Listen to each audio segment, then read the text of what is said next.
Los bebés no estaban muriendo en esa casa. Los apartaban de sus madres antes de que pudieran quedar inscritos como familia. Año 1858. St. James Parish, Luisiana. El cinturón de plantaciones de la River Road, donde el Mississippi no solo parte la tierra, ordena la vida sobre ella. Todo empieza con un objeto. En un archivo privado aparece un libro de nacimientos de plantación. No es un registro parroquial, ni un acta civil. Es un lying-in ledger, un cuaderno de partos, fiebres y pérdidas, usado por el médico de la casa y por quienes debían convertir cada crisis en una cuenta tolerable. La tapa es de piel de becerro marrón, hinchada por la humedad. Las esquinas están vencidas. El lomo cruje con una sequedad extraña para un lugar así. En la mitad del volumen, una mancha estrecha de óxido marca el pliegue interior. Durante años, un pequeño llavín de hierro quedó atrapado entre las páginas y dejó allí su rastro naranja. 2 entradas fueron corregidas después. No están tachadas con violencia. Están montadas una sobre otra con tinta más pálida, más fina, más gris. Cerca de una fecha de agosto, queda una media luna de pulgar en el margen. La tinta antigua ya viró a marrón. En cambio, una palabra en el centro conserva otro brillo, seco y más reciente: stillborn. La pregunta nace ahí: si esos bebés no morían al nacer, ¿quién necesitaba que el papel dijera lo contrario? La escena inicial no ocurre en una oficina, sino en una habitación baja, donde el aire apenas se mueve. El lecho de parto es un armazón con soga tensada. Sobre una mesa de pino se amontonan paños, recipientes y cuchillos pequeños. Un gabinete de nogal guarda frascos con etiquetas despegadas por el vapor. Una puerta queda torcida, como si siempre la cerraran con prisa. Antes del amanecer, los sonidos son pocos y precisos: mosquitos detrás de la tela, el golpe del asa de un cubo junto al hogar, y luego el crujido de una tabla justo afuera del cuarto. Entonces entra Mercy. Mercy no tiene biografía en los papeles, tiene función. Es la partera esclavizada de la plantación. Sus manos saben, sus ojos cuentan. La casa depende de su memoria, pero no confía en ella. El cuarto de partos es el lugar donde más ve y el lugar donde menos le pertenece algo. La madre es Elisa, joven, esclavizada, controlada por la casa, no por los barracones del campo. Más tarde le dirán que perdió demasiada sangre, que la fiebre la confundió, que el niño nació débil y no respiró, que hubo que enterrarlo rápido antes de que el calor echara a perder el cuerpo. Mercy conserva otra versión. Recuerda el momento en que el recién nacido lloró. No un ruido breve, un llanto entero, duro, limpio. Recuerda haber atado el cordón con una cinta estrecha de lino, marcada con un número cosido en azul. No, 7. Lo hizo como se hacen las cosas, que deben quedar bien hechas, aunque nadie piense agradecerlas. Cuando vuelve al cuarto, algo ya no encaja. El paño ensangrentado que había dejado desapareció. En el hogar hay ceniza, pero no restos de tela quemada ni envoltorios. Y esa mañana no sonó la sierra del patio de carpintería. No se cortó madera para un ataúd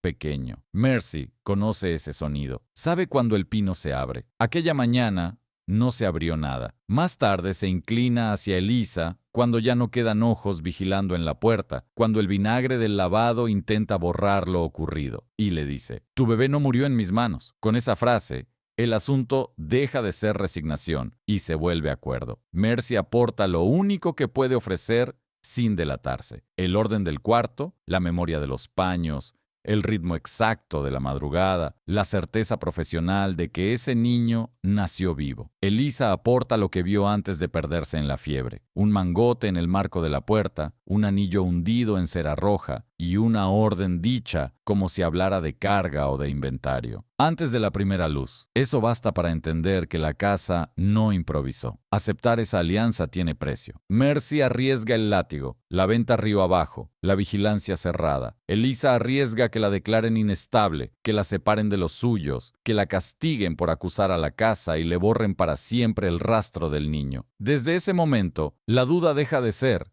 si el bebé murió. La duda verdadera es otra. Si una vida podía entrar al cuarto llorando y salir del libro como muerte, alguien no solo mandaba sobre la casa, alguien mandaba también sobre la memoria, y todavía tenía la llave del registro. El expediente no avanza con valentía, avanza con costumbre, con puertas que se abren porque nadie imagina que allí pueda empezar una traición contra la versión oficial. A la mañana siguiente del supuesto entierro, Elisa sigue en una cama baja, con la piel demasiado pálida para el calor de agosto. La habitación huele a aceite de lámpara, a lino húmedo y a leche empezando a agriarse en el borde de una taza de alimentación. Afuera, la casa ya volvió a moverse como si nada hubiera ocurrido. Mercy entra sin anunciarse. En esa plantación, una partera puede cruzar ciertos umbrales sin que la interroguen, no porque tenga permiso real, sino porque la costumbre la vuelve invisible. Eliza se aferra a la historia que le dieron: fiebre, delirio, un niño débil,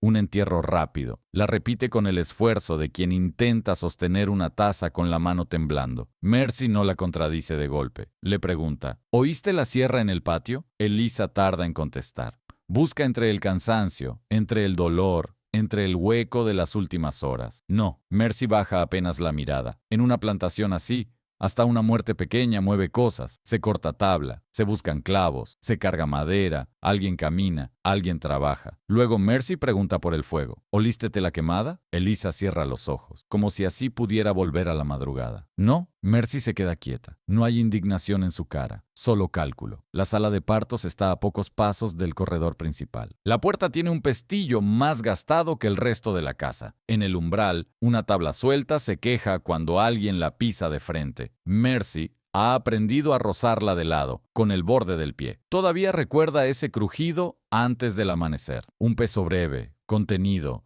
de alguien que no venía a asistir un parto. Eliza humedece los labios. Vi una manga en la puerta. Mercy espera. No era tu brazo. Otra pausa. Tenía un borde fino, como de camisa buena. Entonces Eliza añade lo último, casi sin aire. Y vi cera roja. Mercy no se mueve. La cera roja no pertenece a un cuarto de partos. Pertenece a cartas, permisos, cierres, autoridad. Eliza traga saliva. Un anillo. Lo apretó en la cera. Y alguien dijo: antes de la primera luz. Ahora las dos escuchan el cuarto como si pudiera responderles. La tela de la ventana vibra apenas. En el pasillo pasa una criada con un balde. El paso se aleja. Mercy habla por fin. Yo oí al niño. Eliza abre los ojos. Lloró. No un gemido. No un aire atrapado. Un llanto completo. Mercy lo recuerda con la precisión con que recuerda nudos, vendas y tiempos de sangrado. También recuerda la cinta estrecha de lino que usó para el cordón. El número 7 cosido en azul. Elisa gira apenas la cabeza hacia ella y por primera vez no parece una mujer enferma escuchando consuelo. Parece una madre escuchando una dirección. Entonces lo sacaron vivo. Mercy no dice sí. No hace falta. Lo que nace entre las dos no es esperanza, es trabajo. Mercy pone sobre la cama lo único que tiene para ofrecer: el orden secreto de la casa. Sabe cuándo cambian los paños, sabe a qué hora suben a la guardería, sabe quién toca el gabinete de medicinas, aunque luego finja no haber estado allí. Elisa pone lo suyo, que pesa más porque nace del cuerpo. No quiero que me calmen, dice,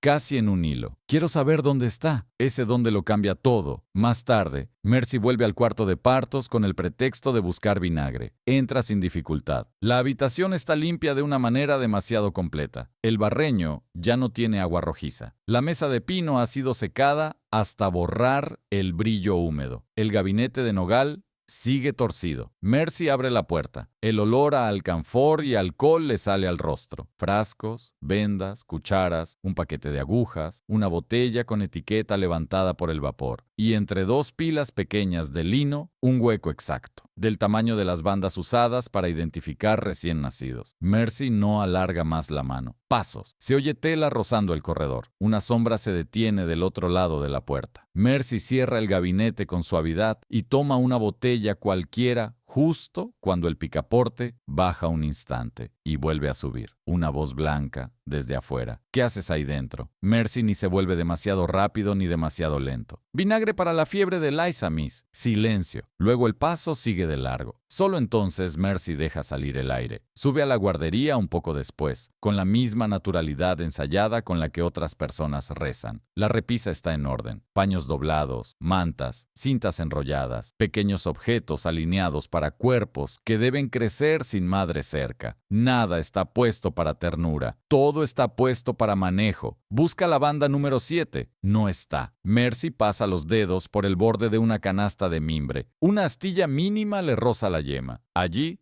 Enganchado en una fibra abierta, queda un hilo azul corto, tenso, casi invisible. Lo mira un segundo, no lo arranca, lo suelta. Abajo, en el patio, una puerta golpea. Luego se oye el chasquido seco de alguien llamando a una muchacha de cocina. La plantación sigue funcionando con la serenidad de lo que se sabe obedecido. Esa noche, Mercy vuelve a ver a Elisa. La fiebre ya no le sirve a nadie como excusa. Tiene la mirada limpia y eso la vuelve más peligrosa para la casa que cualquier grito. Mercy se sienta cerca de la cama y habla bajo. Si dicen que hubo entierro, tuvo que moverse trabajo. Elisa escucha. Alguien tuvo que cavar, o llevar tabla, o tocar campana, o cobrar algo. En St. James Parish, hasta la muerte tiene administración. Hay un sextón, hay tarifas, hay hombres que anotan oraciones, tablones, hoyos abiertos en tierra consagrada o en sus márgenes. Una tumba deja rastro incluso cuando nadie la llora. Eliza tarda poco en entender. Y si no dejaron rastro, Mercy la mira. Entonces no hicieron lo que dijeron. No siguen hablando de muerte. Ya no. Las dos han cruzado ese punto. Afuera, muy tarde, se oye una rueda. No el traqueteo abierto de un carro de labor. Algo más ligero,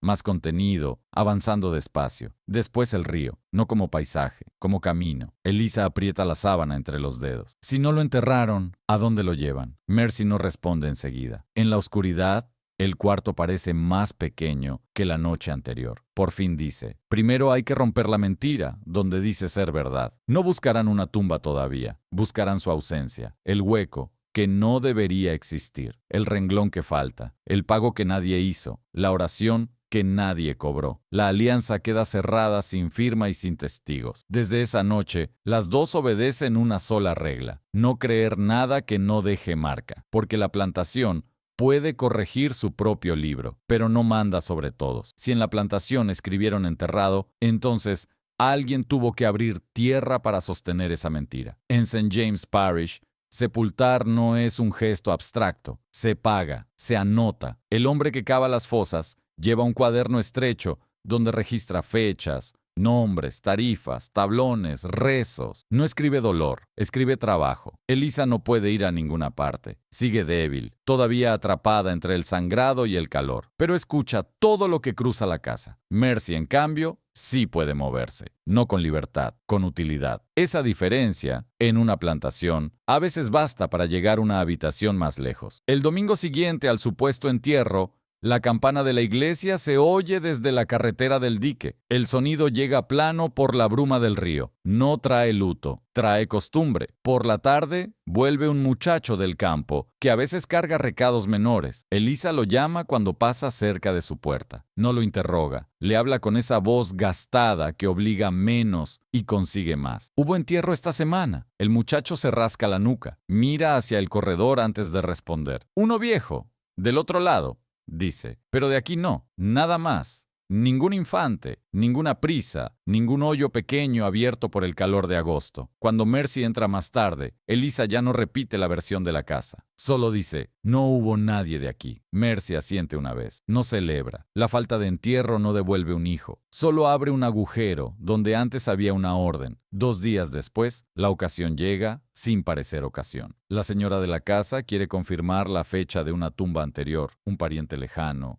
y manda una nota a la parroquia. Mercy acompaña el envío con un recado médico que nadie considera peligroso. Una partera preguntando por una anotación vieja parece menos que una sombra. La mesa donde le muestran el cuaderno del sextón está junto a una ventana abierta. La madera ha blanqueado bajo el sol. Las páginas son finas, casi translúcidas en los bordes, y tienen manchas oscuras de dedos sudados en la parte superior. El hombre pasa hojas con desgana. Busca una fecha antigua. Murmura, resopla. Mercy espera de pie, con las manos quietas. Agosto de 1858. Los días están allí. Adultos, un anciano, un niño del campo oeste, 2 semanas antes, una mujer libre mencionada por apellido. Pero cuando la mirada cae en el 5 de agosto, la fecha que en el libro de la plantación aparece junto al hijo de Elisa, no hay nada, ni nombre, ni pago, ni fosa. El vacío dura apenas un instante, porque el sextón ya va a pasar la página. Mercy inclina un poco la cabeza, como si no hubiera alcanzado a oír la fecha del pariente. ¿Ese fue el 5 o el 6? El hombre vuelve atrás, molesto. Su dedo grueso cae otra vez en la misma hoja. Ahí está de nuevo, el espacio limpio. Mercy no necesita más. Entonces una mujer blanca que ha entrado sin ruido se detiene cerca de la puerta. Mercy la siente antes de verla. Una falda seca rozando la madera. Un silencio demasiado atento. ¿Terminaste?,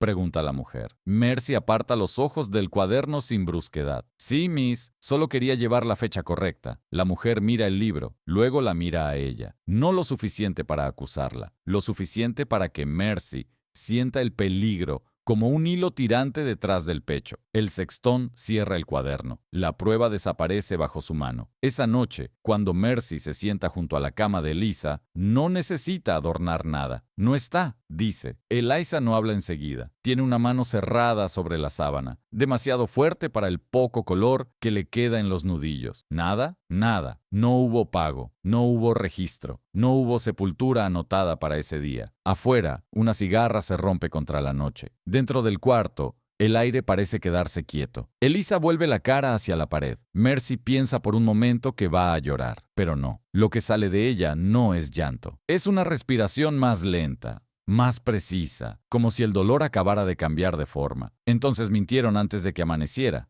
dice. Mercy no responde. La frase queda sola en el cuarto, y basta. Al día siguiente, vuelve al libro de partos. No busca ya la palabra stillborn, busca lo que quedó debajo. La hoja tiene esa tensión seca de los papeles que fueron presionados más de una vez. Bajo la tinta gris y más delgada de la corrección, la pluma anterior dejó una hendidura leve. No se lee completa a primera vista. Hay que inclinar la página, dejar que la luz roce el surco. Male child, full term, breath established. Luego, encima, la versión nueva, Stillborn before sunrise. Mercy pasa la yema del dedo a un lado, sin tocar las palabras. La tinta más reciente es más fina, más cauta. No parece hecha con la mano acostumbrada del médico. Parece hecha por alguien que quiso intervenir sin llamar la atención. Cuando se lo cuenta a Eliza esa noche, ella no pregunta cómo lo sabe. Pregunta otra cosa. ¿Quién toca ese libro después de ti? Esa es la pregunta correcta. El ledger no duerme en la guardería. Se guarda en el gabinete de medicina. Y el gabinete se cierra con una llave pequeña. La misma clase de llave que alguna vez quedó olvidada dentro del cuaderno el tiempo suficiente para dejar una mancha de óxido en el pliegue. Eliza se queda inmóvil, mirando la oscuridad. Vi el anillo,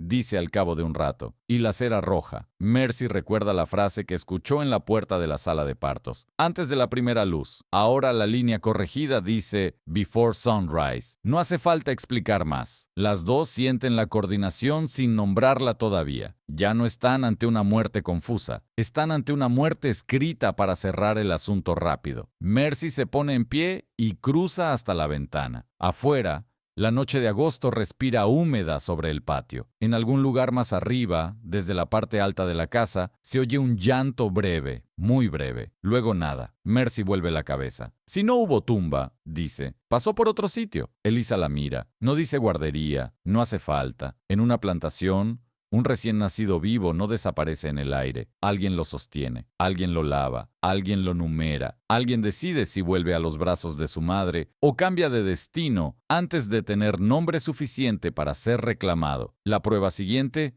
ya no estará en la iglesia, estará arriba, donde los bebés pueden llorar lo bastante para ser oídos, pero no lo bastante para ser devueltos. La guardería está arriba, no en el centro de la casa, sino bajo el techo inclinado, donde el calor se queda atrapado y el olor a leche no termina de irse nunca. Desde abajo puede parecer un lugar de cuidado, arriba, de cerca, se parece más a un sitio donde todo debe estar contado. Mercy sube con el pretexto de mirar un sarpullido en uno de los niños registrados. Lleva un cuenco pequeño, una tela limpia y la calma ensayada de quien ha aprendido a entrar sin parecer que entra. En el altillo, las repisas están alineadas con paños doblados. Las tazas de alimentación descansan boca abajo sobre un estante de pino. En un gancho de latón, torcido hacia afuera por el uso, cuelgan las bandas de lino numeradas. Mercy no toca nada al principio. Cuenta 1, 2, 3, 4, 5, 6. El 7 no está. Debería estar. Si el niño murió antes del amanecer y fue enterrado,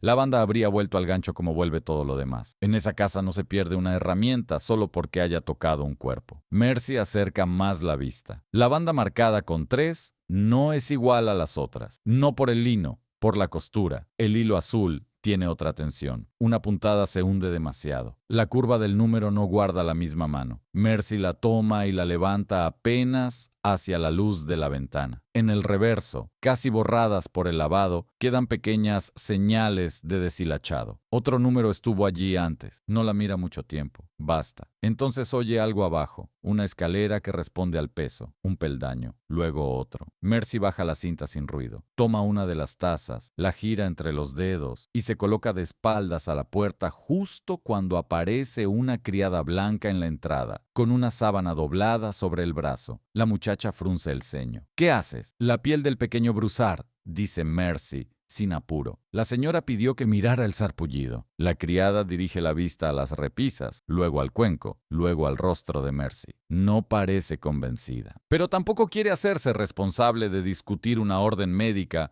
que quizá sí existe. No tardes, dice al fin. Cuando se va, el suelo devuelve 2 crujidos secos. Mercy espera hasta que el sonido muere del todo antes de soltar la taza. Solo entonces vuelve a la banda. Ya no hace falta imaginarlo. El 7 no desapareció. Lo volvieron otra cosa. Celie está al fondo del cuarto, sentada junto a una silla baja. Es nodriza, mayor. Sus brazos han sostenido más niños de los que el libro admite. En la casa no la consultan, la usan. Mercy no le lanza una acusación. Le hace una pregunta pequeña, casi doméstica. En agosto, ¿tuviste una boca más? Celie no responde enseguida. Sigue mirando el paño que dobla entre las manos. Lo alisa una vez, luego otra. 3 noches, dice por fin. 3 noches tuve una boca más. Mercy no se mueve. ¿Estaba en la pizarra? Celie niega. En una pared lateral hay una pequeña pizarra de tiza donde anotan los niños que deben recibir leche y las porciones del día. No hay nombres largos, no hay ternura, solo control suficiente para que nadie alimente de más ni de menos. Celie levanta la vista apenas. Primero llevaba 7. La frase queda suspendida un instante. Al tercer día le cambiaron la cinta. Le pusieron 3. Mercy siente que el cuarto se estrecha. Afuera, una rama roza el techo con un sonido seco. ¿Quién? Celie la mira ahora, por primera vez de frente. No con desafío, con cansancio. Yo no hago preguntas cuando quieren que un niño siga respirando. Eso basta también. Mercy baja la voz todavía más. ¿Cuándo se lo llevaron? Antes de la campana del domingo. ¿Lloraba? No, iba envuelto, pero respiraba. El altillo parece quedarse inmóvil alrededor de esa frase. El aire caliente, la leche agria, las cintas, el gancho torcido. No fue una muerte mal contada. Fue otra cosa. El niño vivió lo suficiente para entrar en la guardería. Lo alimentaron. Le cambiaron el número. Lo retiraron antes de que la rutina del domingo fijara otra versión más difícil de borrar. Mercy deja la banda donde estaba. No la roba. Todavía no. Una ausencia visible encendería la casa antes de tiempo. Antes de salir, mira la pizarra. Las líneas de tiza son pocas. Un paño húmedo puede borrarlas en segundos. Nada de lo escrito allí está hecho para durar. Lo que dura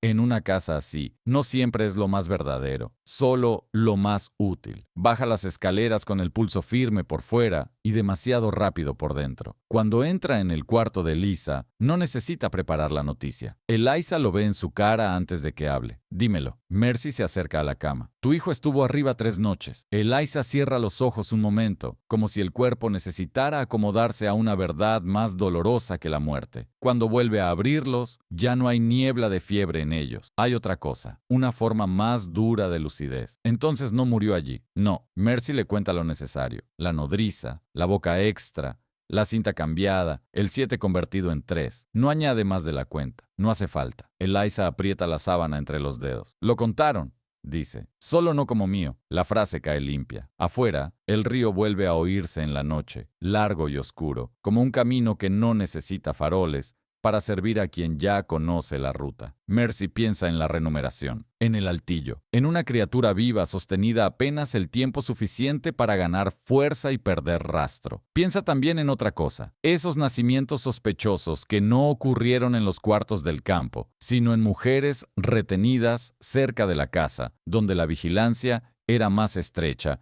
y el valor del recién nacido podía decidirse más deprisa. No lo dice todavía. Lo que ya tienen alcanza para cambiar el caso entero. Un libro alterado, una sepultura inexistente, una nodriza alimentando a un niño fuera de cuenta, una cinta corregida a mano. Y ahora, una nueva dirección. Si el 7 salió de la plantación convertido en 3, ese 3 no desapareció. Tuvo que reaparecer en otra parte. El altillo no era el final, solo el lugar donde un niño dejaba de pertenecer a su madre antes de empezar a pertenecer a otra ruta. El número 3 reaparece donde la tierra se acaba y el Mississippi empieza a llevarse lo que la casa no quiere dejar atrás. La plantación tiene un pequeño embarcadero privado. No figura en los mapas bonitos. En las cuentas internas aparece apenas como Landing Maintenance, mantenimiento del desembarcadero, una línea seca para una estructura que sirve a cosas mucho menos secas. Mercy no baja hasta allí, no todavía, pero observa la rutina desde arriba. ¿Quién desciende antes del amanecer? ¿Qué bote toca madera sin hacer preguntas? ¿Qué días la bruma ayuda más que cualquier mentira? Elisa, obligada a seguir quieta por su reciente pérdida, empieza a ver un patrón que antes solo dolía y ahora también encaja. Los niños que desaparecen no vienen de cualquier parte de la plantación, vienen de mujeres retenidas cerca de la casa, mujeres vigiladas de otra manera, mujeres cuyos hijos podían convertirse en problema si llegaban a ser reconocidos por quien no debía reconocerlos. La ocasión llega en el despacho interior. Es una habitación más seca que el resto, con 2 ventanas enfrentadas que dejan pasar un aire menos pesado. Allí guardan recibos, cuentas, comprobantes, papeles de esos que no parecen importantes hasta que alguien los lee despacio. Mercy entra para devolver un frasco al gabinete contiguo. El cajón del escritorio no está bien cerrado. Sobresale apenas el ancho de un dedo. No debería mirar. Mira, el papel asoma plegado en 3 partes, con una mancha de humedad en la esquina inferior. Es más fino que el ledger médico. Más comercial, más rápido. Mercy lo saca lo justo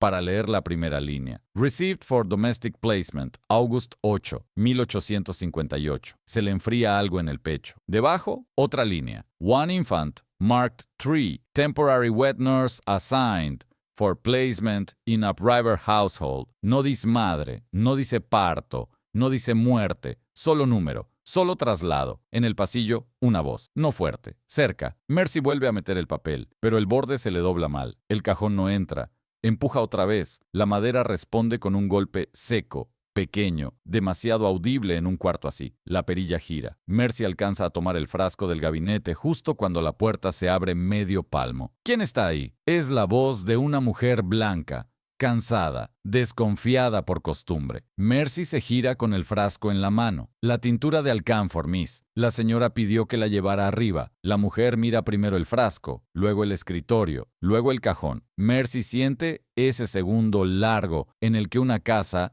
decide si todavía vas a seguir siendo invisible. Al final, la mujer resopla. Entonces llévala y cierra bien al salir. Mercy inclina la cabeza. La puerta vuelve a cerrarse. Solo cuando el paso se aleja, ella empuja el cajón una última vez y lo oye encajar. No necesita leer más. Ya leyó lo suficiente. 8 de agosto de 1858. 4 días después del parto de Eliza. 4 días después de la supuesta muerte. 4 días después de que Celie alimentara una boca que no debía existir. Esa noche, Mercy repite el texto en voz baja junto a la cama. Elisa no parpadea mientras escucha. Domestic Placement. Repite la frase una sola vez, como si quisiera comprobar que de verdad fue escrita por una mano humana. No dicen qué es, murmura, para no decir lo que hacen. Mercy no contesta enseguida. Las dos saben ya demasiado para seguir fingiendo sorpresa. Más tarde, en la guardería, Mercy encuentra otra cosa. No la busca mucho tiempo. Casi parece que la casa,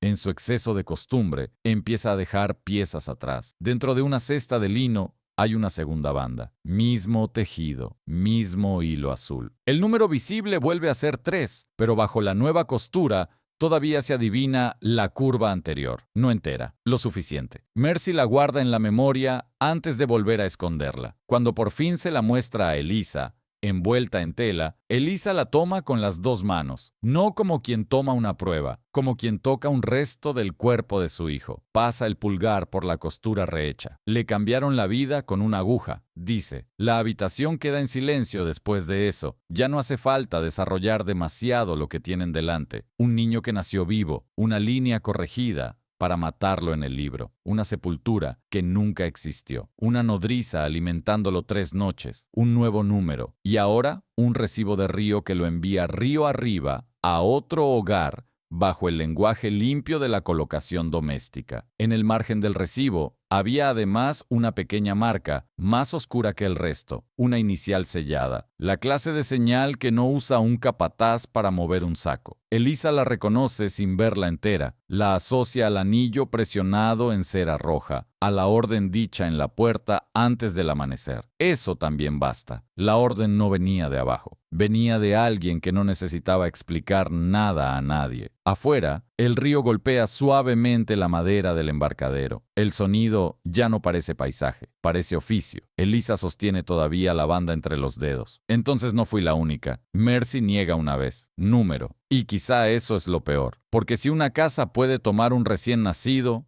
renumerarlo, sostenerlo unos días y mandarlo río arriba con un recibo limpio, entonces no está ocultando un accidente. Está administrando una práctica. La noche se queda quieta alrededor de esa idea. En algún punto de la planta baja, una puerta se cierra. Luego nada. Mercy mira hacia la oscuridad de la ventana. No dice que ahora tienen que darse prisa. No dice que el sistema sigue funcionando. No lo necesita. El recibo ya dijo lo más brutal por ellas. El río no se llevaba cadáveres, se llevaba niños vivos con el nombre borrado. Y ahora la pregunta deja de ser ¿cuántas mentiras caben en un libro? La pregunta es otra. ¿Cuántos hijos habían salido ya por ese embarcadero antes de que alguien se atreviera a leer la ruta? Ya no era solo Elisa. Cuando una práctica se repite, acaba dejando ritmo. No siempre en lo que está escrito, a veces en lo que falta. Mercy empieza a repasar partos anteriores, pero no todos. Solo los que ocurrieron cerca de la casa. Mujeres de cocina, de servicio interior,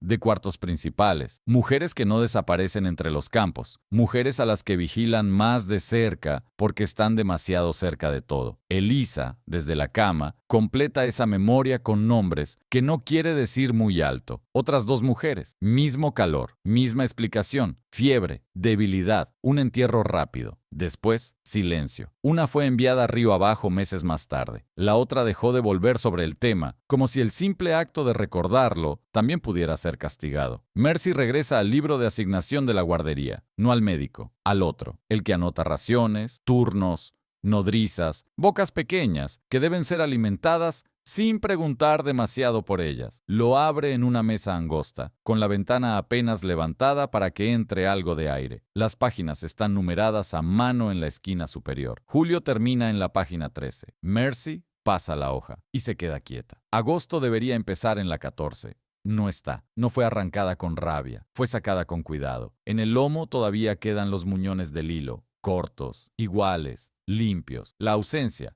está donde debería estar una semana entera. Mercy acerca más el libro a la luz. Entre la 13 y la 15 hay un hueco tan exacto que parece hecho por alguien que sabía de sobra lo que no podía dejar allí. Pasos en el pasillo. Mercy cierra el libro a medias, no del todo. Apoya una mano encima como si solo estuviera ordenando. La sombra se detiene del otro lado de la puerta. Se oye un roce, luego un pequeño golpe en la madera, quizá una bandeja, quizá un codo. Después el paso sigue. Solo entonces vuelve a abrir. Página 13. Hueco. Página 15. Eso pesa más que muchas frases juntas. La página que falta debía cubrir precisamente la semana en que a Elisa y a otra mujer les dijeron lo mismo. Que sus hijos No habían vivido lo bastante para entrar en el mundo. Esa noche, cuando Mercy se lo cuenta, Elisa no tarda en entender. No borraron un niño, dice. Borraron los días. La línea se queda sola en el cuarto. No necesita ayuda. Más tarde, Mercy vuelve al ledger médico y busca otra cosa. No la frase alterada, sino el margen. Allí el médico acostumbra dejar pequeñas cifras de control, números rápidos que le sirven para contar casos del año sin releerlo todo desde el principio. En la entrada del 4 de agosto, la línea principal fue corregida para decir Stillborn before sunrise, pero el margen no acompaña la mentira. El código lateral sigue correspondiendo a un nacimiento vivo. Mercy inclina la hoja, mira otra vez, y entonces oye una mano en la perilla del gabinete. Apenas un movimiento. No llega a abrirse. Ella cierra el libro con el antebrazo y toma una venda del estante justo antes de que la puerta ceda una pulgada. ¿Quién está ahí? Vendajes, Miss. La puerta vuelve a cerrarse. Mercy espera. Cuenta hasta 3. Después vuelve a abrir el libro. El margen sigue allí. Pequeño, técnico, suficiente. Quien cambió la descripción tocó la historia, pero no dominó del todo el sistema. Cuando se lo explica a Elisa, esta vez no lo hace como teoría larga. Le da la pieza exacta. La línea miente, dice Mercy. El margen no. Elisa mira el techo un momento. Entonces el que corrige no es el que cuenta. Eso también basta. A esas alturas,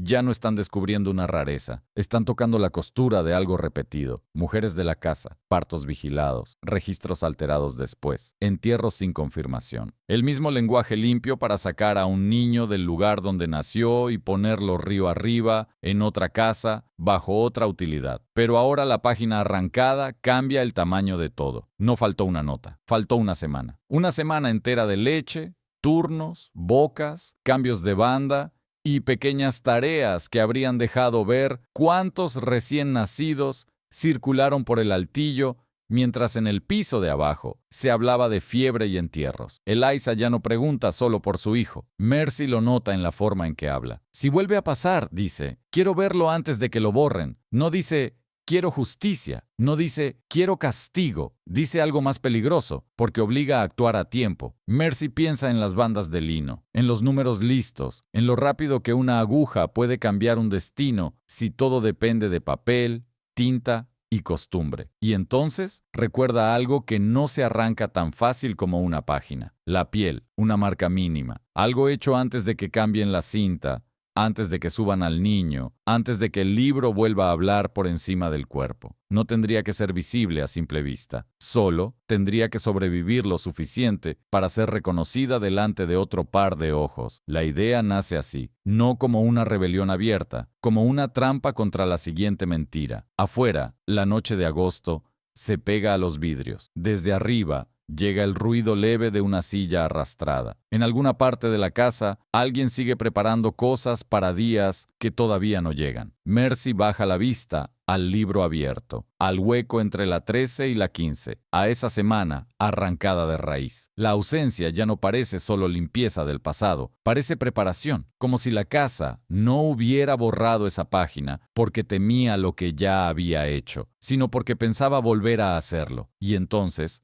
la pregunta cambia. Ya no es cuántos niños salieron antes, es otra. Si las bandas nuevas ya están cosidas antes del próximo parto, ¿para quién está esperando el siguiente número? La preparación solo parece invisible hasta que alguien aprende dónde esconden el futuro. Mercy vuelve al gabinete de medicina con una excusa pequeña: ordenar frascos antes de que el calor empeore las fiebres. El aire dentro del cuarto es espeso, con ese olor mezclado de alcanfor, vinagre y madera cerrada demasiado tiempo. La puerta de nogal sigue mal alineada. La bisagra superior siempre protesta un poco más que la inferior. Mercy ya conoce ese sonido, por eso la abre solo lo necesario. Mueve botellas, paquetes de venda, cucharas de plata oscurecidas por el uso. Nada nuevo al principio. Luego, al pasar la mano por el fondo, sus dedos rozan tela donde no debería haber tela. No está a la vista. Está escondida en la costura interior del panel trasero, doblada en 4, como una cosa guardada para cuando haga falta y no antes. La saca apenas. Una banda de lino, nueva, todavía áspera, sin el ablandamiento de los lavados. El hilo azul no ha perdido color. El número cosido en el centro parece más reciente que el resto del cuarto. 12. Mercy la mira un segundo más de lo prudente. No hay ninguna mujer de la casa a punto de parir esa semana. No hay cuna nueva preparada. No hay razón limpia para que un número espere escondido en un gabinete antes de que exista el niño al que va a sujetarse.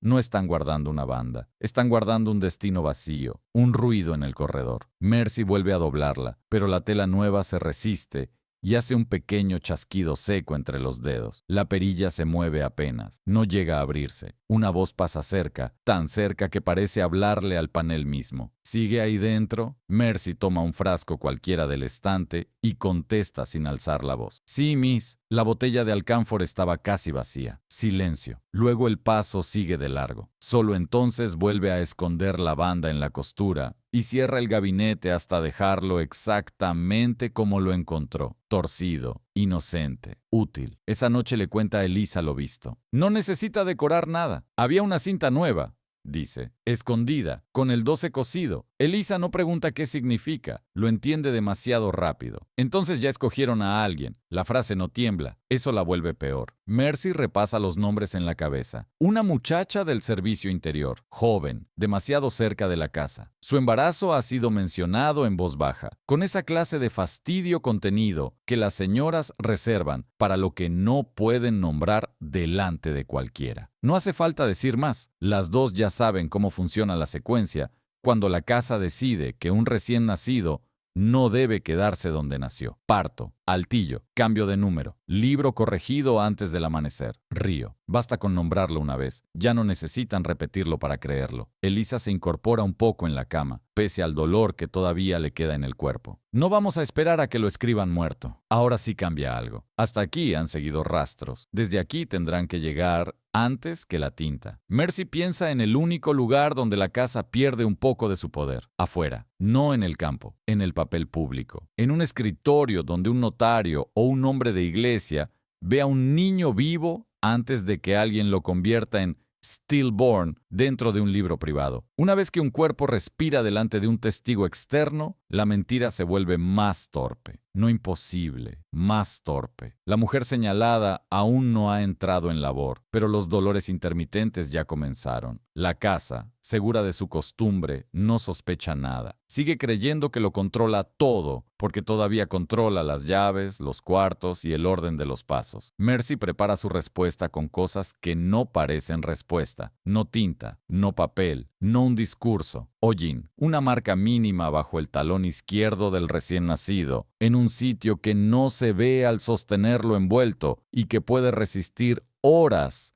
si nadie piensa lavarlo con intención. Y además, una segunda banda de lino, hecha en secreto, con el número verdadero cosido, antes de que la casa intente cambiarlo. No es un plan hermoso, es preciso. Si retiran al niño y lo renumeran, la marca en la piel y la banda duplicada pueden romper la versión oficial en el único momento que importa, cuando el traslado necesite pasar por una mesa donde otro hombre mire, pregunte y deje constancia. Elisa escucha todo sin interrumpir. Luego baja la vista a sus manos. No quiero que lo encuentren años después, dice. Quiero que esta vez no alcancen a borrarlo. Mercy no responde enseguida. Mira hacia la ventana. Afuera, la noche del río parece inmóvil, pero no lo está. Nunca lo está. Siempre hay una corriente haciendo el trabajo por debajo. En la casa también. En algún cuarto ya guardaron la banda 12, como se guarda una llave, una aguja o una orden lista para usarse, antes del llanto, antes del nombre, antes incluso del parto. Eso es lo que vuelve más helado el hallazgo. No esperaban un niño, esperaban poder tomarlo. Y ahora la pregunta ya no mira hacia atrás, mira hacia la próxima madrugada. ¿Llegará la prueba al escritorio correcto antes de que la casa vuelva a cerrar la mano? El parto empieza antes del amanecer, como si la casa hubiera enseñado incluso a los dolores a llegar cuando menos testigos hay. El aire está espeso, la tela de la ventana apenas se mueve. Los mosquitos zumban detrás de la gasa, con una insistencia fina, interminable. En el lecho de cuerda, la muchacha elegida aprieta los dientes para no gritar demasiado alto. No porque no le duela, porque ya ha aprendido que, en esa casa, hacer ruido también puede volverse en tu contra. Suda tanto que los mechones se le pegan a las sienes. Una vez, entre contracción y contracción, mira a Mercy con una lucidez rota y pregunta lo único que de verdad importa. ¿Me lo van a dejar ver? Mercy no le responde con consuelo. Le seca la frente, le sostiene la rodilla, le dice que empuje cuando llegue la siguiente ola. El niño nace rápido, respira, no hace un gran llanto, apenas un sonido corto, húmedo, suficiente. Mercy no necesita más. Mientras limpia, mientras envuelve, mientras todo parece obedecer la rutina de siempre, mete el dedo en el borde oscuro del hogar y deja bajo el talón izquierdo una media luna mínima de hollín. Pequeña, precisa, fácil de pasar por alto si nadie sabe buscarla. Luego ata la banda visible que corresponde a ese turno. 8. Y bajo la manta, donde una revisión rápida no mira, deja también la otra, la duplicada, la que hizo en secreto, con la misma cifra cosida, antes de que la casa alcance a cambiarla. En la puerta suena la tabla suelta, un peso controlado, ni apurado ni torpe. Mercy no levanta la cabeza, solo termina el nudo. La voz llega desde el marco. Suban al niño, se observará arriba. La madre gira el rostro apenas, agotada, todavía abierta por el dolor. No, alcanza a decir casi sin aire. Déjenmelo un momento. Nadie responde a eso. Celí recibe al recién nacido en el altillo con una mirada que dura una fracción más de lo normal. La madre queda abajo, con las manos vacías, antes de que el sudor se le enfríe en el cuello. En el piso de arriba,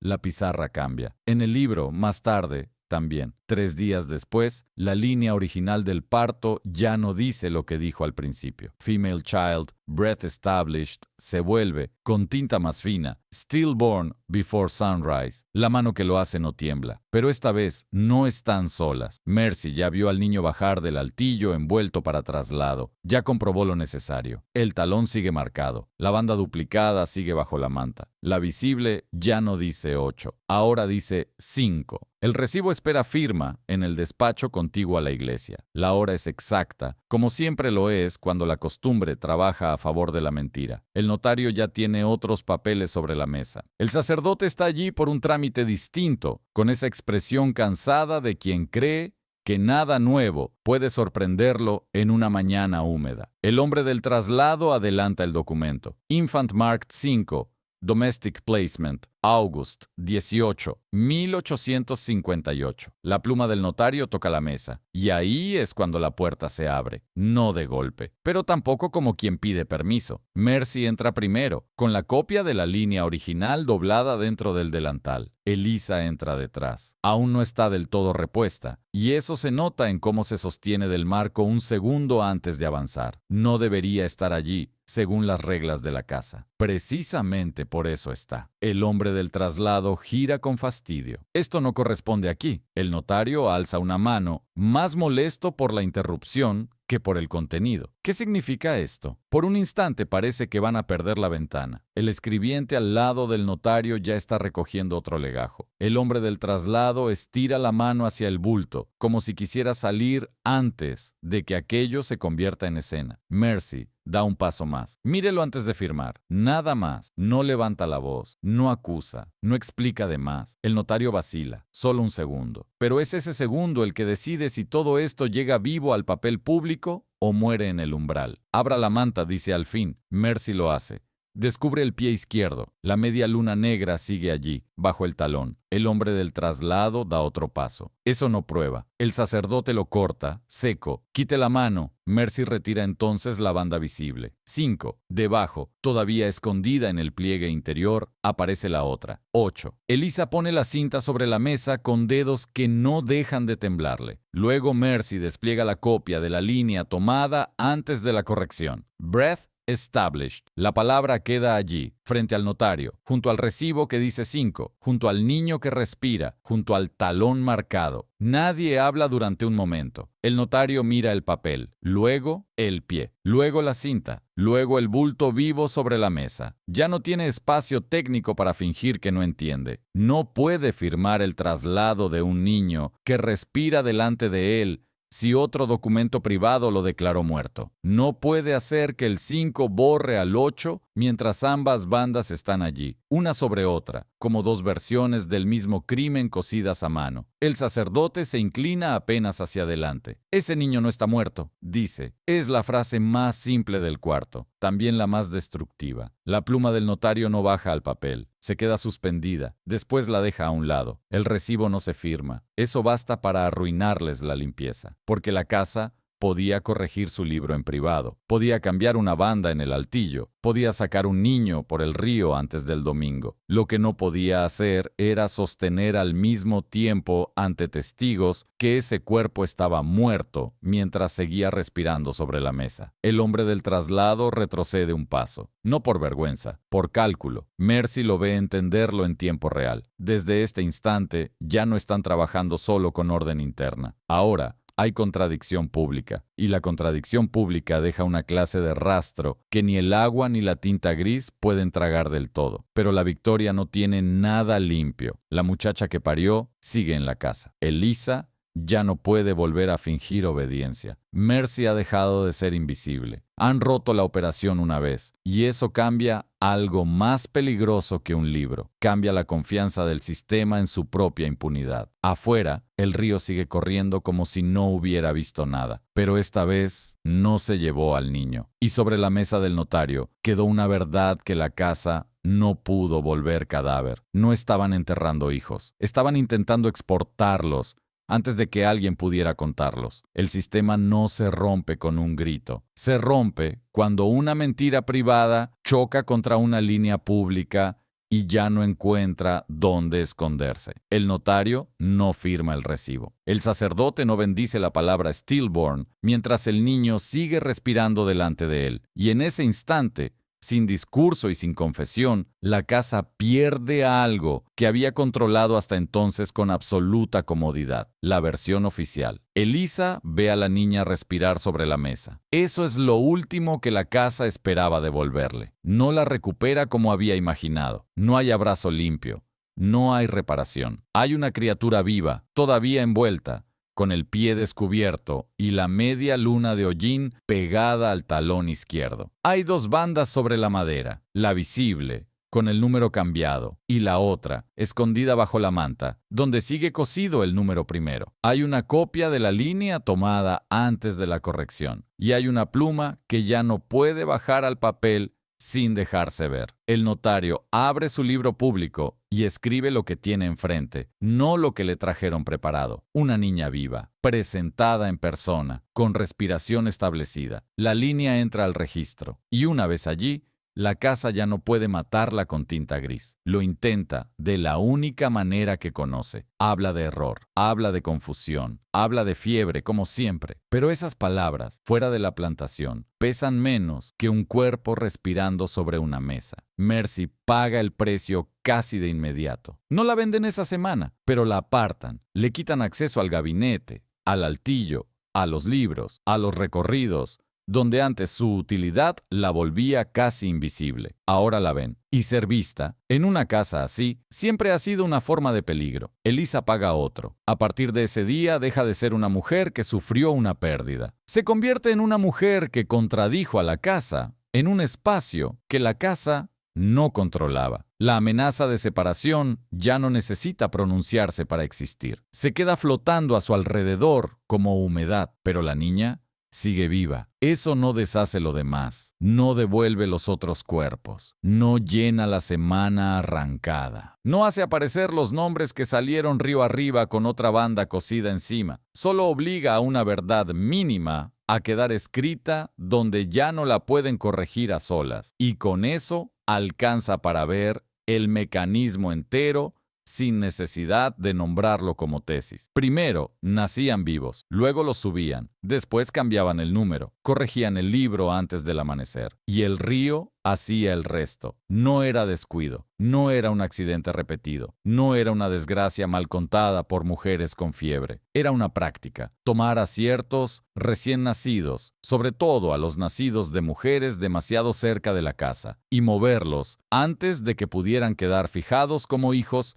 de alguien más que de la contabilidad. Elisa no necesita oír esa conclusión en voz alta, ya la tiene en las manos, porque cuando el despacho se vacía y el aire vuelve a moverse, ella toca la banda duplicada con la yema del pulgar, igual que antes tocó la sábana vacía de su cama. La costura es pequeña, torpe en un punto, firme en otro. No parece gran cosa, pero sobre esa tira de lino intentaron cambiar una vida entera. Mercy la mira hacer eso y no dice nada. Las dos saben que ganaron solo una vez y que a veces, una sola vez, es suficiente para arruinar la limpieza de un sistema, aunque no alcance todavía para destruirlo. Días después, cuando el gabinete médico es reorganizado bajo nueva vigilancia, Mercy alcanza a ver otra vez la costura interior del panel trasero. La tela sigue allí, doblada como la dejó. Y dentro permanece la banda nueva que encontró antes de todo esto. Número 12. No usada, no destruida, no explicada. La casa no la había escondido como recuerdo, la había escondido como preparación. Ese detalle termina de enfriar el caso de un modo distinto, porque significa que lo ocurrido no dependía solo de un parto ya pasado. Había números cosidos antes del llanto,